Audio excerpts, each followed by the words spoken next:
In this video, I'm going to show you how you can change the background of an image to a solid color. So let's start. Go to the Google Drive link in the description below. There are some images that you can use. Click on open after downloading the images. Here it is. Now I will change the background of this image.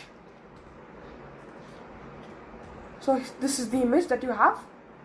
Now the first thing we need to do is select the subject.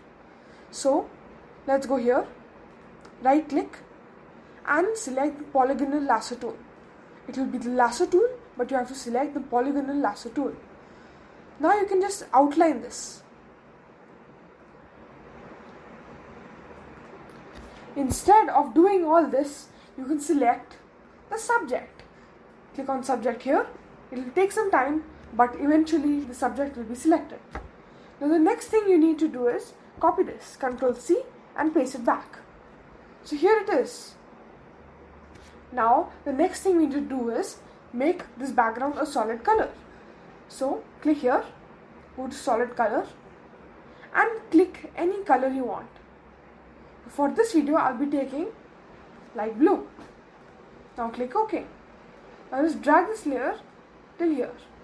Now you have changed the background of the image to a solid color.